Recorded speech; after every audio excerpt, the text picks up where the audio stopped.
お帰りなさいませ。 This episode has me in such feels for 86, my dude. I watched this twice just because I wanted to make sure I could put all the words I had for this. Being the anime that basically started me starting off this anime channel, I know I don't touch it much, but I do want to finish 86 just because it's what we started with, and I want to make sure that if I'm not going to touch it for a while, we at least leave it on this note as currently as we're going. So we start the old intro, which is what I missed. Obviously, season 2 intros, just it feels old now since it's been a whole month. So I'm glad we can finish this off, is what I wrote. The questions I had going into this episode were: has anybody died? Is Vladilena alive? And will Shin keep his depression? Which is actually, now that I wrote this question down, I was way more on the point than I thought I would be. We start this episode off with a very different tone to the end, which I also wrote later on. Shin is Shin's running up to go kill Kiri and the Morpho, but Shin is held down by Kiri breaking into his mind of wanting to die. When we see this symbolically, at first Kiri is holding on to Shin's hand, and then as Kiri slowly breaks down, like, no, you're more than me, you want to die here, we see Shin holding on to Kiri's hand. So he's holding on to the possibility or chance of dying right now, and is blown away, which is him letting go of the hand and falling off. And then when we see him falling down, we go basically into a ton of his flashbacks. So first we go into his brother choking him out. Then we're going to the scene where we just hear a hitting sound over and over again. And what I realized that was in the second watch was him, he's carving into something. He's hitting it over and over again. We'll get there in a second. Shin was planning to die, and his mind keeps saying it over and over again as he's shown these flashbacks, like in a darkish figure. I wrote down Shin got blown up casually, which is kind of funny. And we get to a point where he's sitting down on the bench that he used to always sit down on season 1, and all the people that he has carried with him are behind him, completely bloodied up. And they're just thanking Shin over and over again, as his mind is telling him he has no reason to live on. His only purpose was to kill the Morpho. This is what he was, or the reason why he's here. And Shin is basically, because I kind of want to put this in parts because it's a little hard to decipher from the first watch, or at least for me it was. Shin's reasons are all in the past. They've all left him behind. Everything that he really cared about is gone already. They've left him. And we see at a point his brother, I think it's a voice of his brother saying, you can leave me behind, you can go on, as Shin runs down to try to find him in the hallway. But what does that mean? What does that mean to a person who's already broken? Oh yeah, go on, you can go live your life now. What life?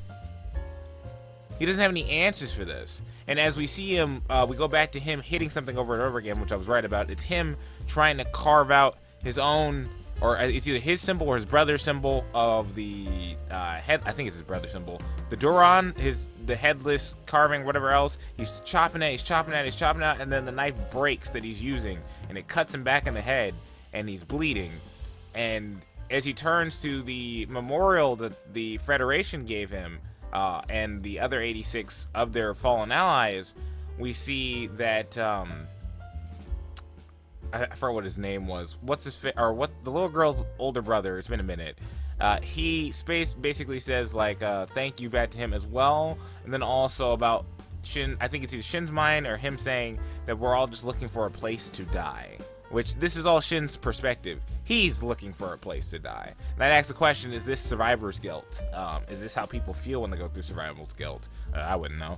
I haven't had anything this traumatic, so it's just very curious to me. And then the other thing we see, which is very interesting, is Shin isn't actually just trying to close himself off. I don't think I've ever called Shin an edgelord, but it's also nice to just see them confirm it, that he is not an edgelord. He specifically reaches out his hand to try and give his burden to other people, and it feels like it's cut off because everybody possibly died on this trip. On this road out, when they said, oh, we can carry your burdens with you, they died. They couldn't. And even when he cuts off the one arm, he doesn't notice the arm. He doesn't actually lose his arm. This is all metaphorically. Even when he loses that arm, he doesn't look. He doesn't scream out in pain about the arm. He's used to it. He just uses his other hand to try to reach. He's trying so hard to reach out to somebody. And then as he's reaching, he comes to and wakes up. And this is the most emotion we have seen on this man's face, I think.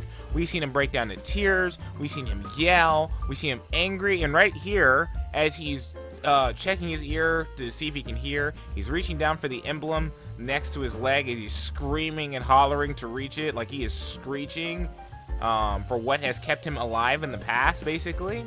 We see Shin in terror because Kiri's not dead. He's still in one last mech, and he's slowly reaching over to him. And he's in terror, but he wants to die. He has this, like, twisted, fearful look on his face.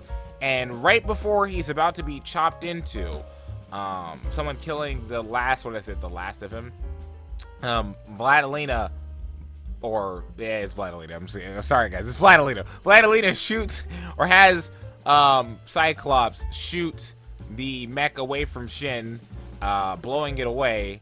And for the first time I think I've seen in a movie, I haven't seen it too often, blue is being used as the negative color. So I think it seems like, or at least what I picked up is, in the intro we have it is very obvious they do the blue and red dichotomy, but in this episode there's blue all around, and there's also the black bars that are above and below Shin and the imagery. And there's a very important part I want to point out with this.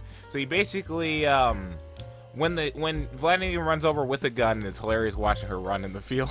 Point remains, he hasn't seen her. He doesn't know what she looks like, and then she does know what he looks like, but that's only by photo-ish. But she can't see his face, obviously, because he's in the mech. So he doesn't know this is Vladilena. He just basically thanks her, and as she's like, do you have anybody else? He's like, yeah, there are people on the way to go. And then he basically, I forgot how he ponders, and he's like, why would you keep fighting? Like, it's fine. Like, what is the point of it? I don't remember how he got to the question, but let's just go into it because it doesn't matter. It's what they say, and this is beautiful. Vladilena basically says she won't abandon her country, and then the words I got in quotes that I really enjoyed that she said was, I won't embarrass myself being on my knees. I'll keep fighting until the very last moments of my life, which is her response back to Shin basically saying to give up fighting. Like, there's just not really much point. I knew people who lived that way and believed that I could do the same. It was just such a touching moment. And as she's doing this, a very nice touch you notice is as she's walking through the borders. So the black bars above and below, she's stepping into and walking into. So it's almost like she's not being held down by the constrictions that is literally in the video. It's such a nice touch. And she's learned so much from them and wants to catch up to them. She even has the note that they left her in the cabinet, and that they have brought, or that she's brought with her. And it's just such a touching moment. Like, this is like a 10 out of 10 moment. And I've had people beforehand talk about that they don't want the romantic interest to be the reason why he's given life, and I don't think that's done here. I think what she really does is she grabs a philosophy that they had and throws it right back in his face. And it's funny, but in a better manner, and not a toxic manner where he's just living on to live on because he has to. It's living on to live on because you care about what those people thought about you, because you valued what they gave you. And she's literally the only one here kind of actually understanding Shin's burdens. Everybody else in the 86 gets it, but nobody's the Reaper. When Shin died in her mind, she is almost the Reaper now.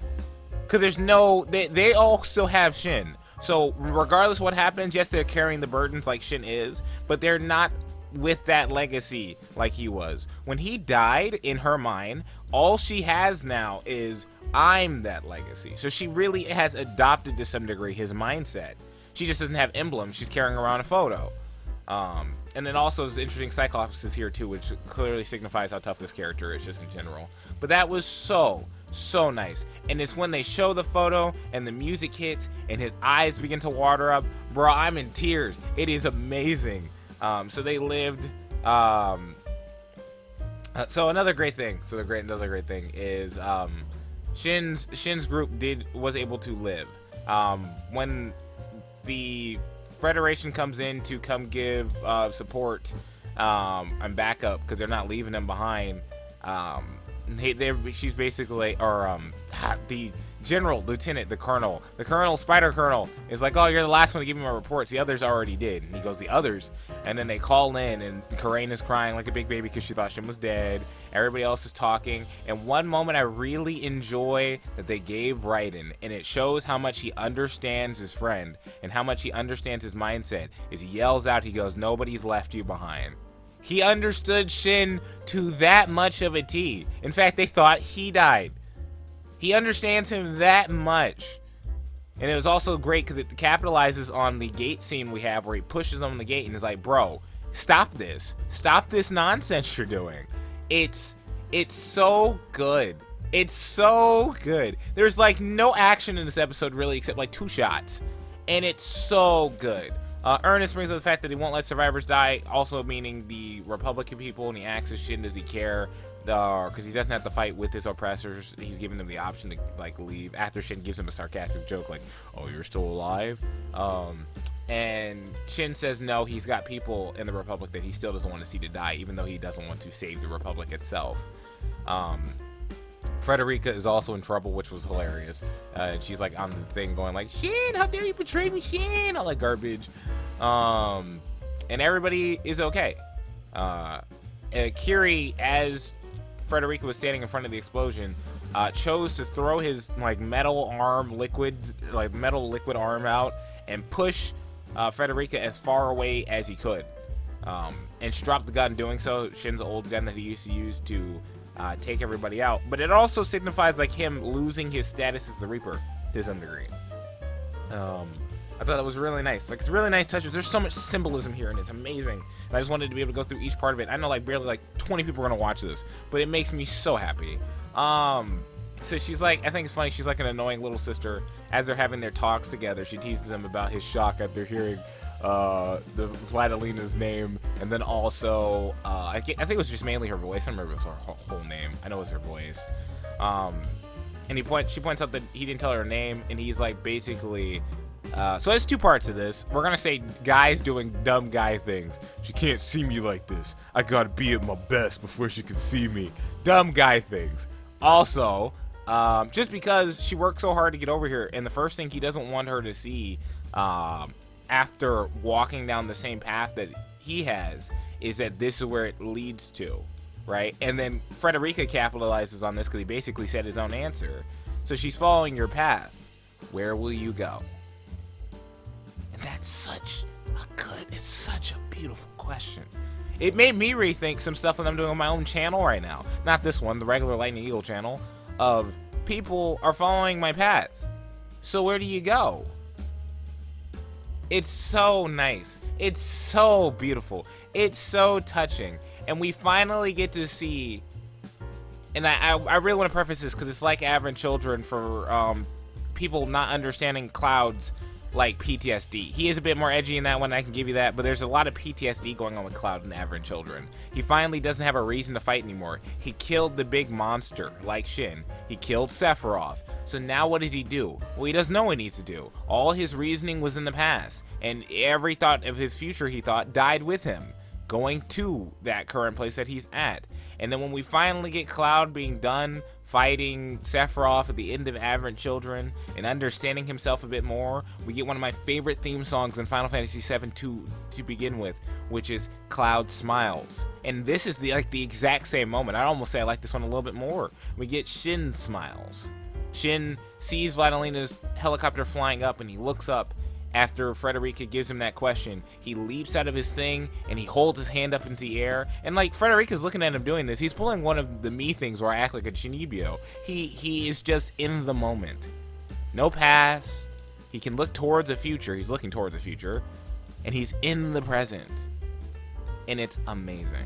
And then we get our ending theme. We see everybody's alive, including some of the people that followed them in the very beginning and held their own to allow Shin and them to go even further. And then the funniest scene we get in this entire show. Shin walks in to give his report. All his friends are sitting there. The Spider Lady, Colin, or whatever how you pronounce her name, is there. She raises this pad, presses it, and all we hear is Vladelena's voice. And you see Raiden, hurtle over a little bit and chuckle a bit, and we just don't see Shin's face. We're only in his perspective. And then she walks by him, grabs his report, and then leaves him with that. And everybody asks him questions like, oh man, how's Vladilena, or what does she look like, and blah blah. He said you didn't get to see her. And then it was just there. They basically said, wow, she fought like the rest of us. And beforehand, they told her, like, you can't understand us, you can't be a part of us, you don't get it, you've never fought like we did. And she's finally fought like the rest of them. And then Karina bursts into tears, because Karina's a big softie. Even as much as she had her probably hatred towards Vladilena and her people, just in general for the Alba, or whatever it was, for all the awful stuff they did to her parents, Karina still cares. She still cares so much about each and every one of them. And she bursts out in tears, and then we just get Shin's casual face as he sits down in his chair. And that is our part back into 86. I'm so glad they waited, because they needed it. It was such a good episode. Oh my gosh, dude. Alright, let me know what you thought of this episode. I think you got most of everything I wanted to hear. My favorite line now is, I would keep fighting than embarrass myself on my knees. And then she's following your path. Where will you go? Golly, that's good. All right, Baka Brigade. I'll catch you later. Bye.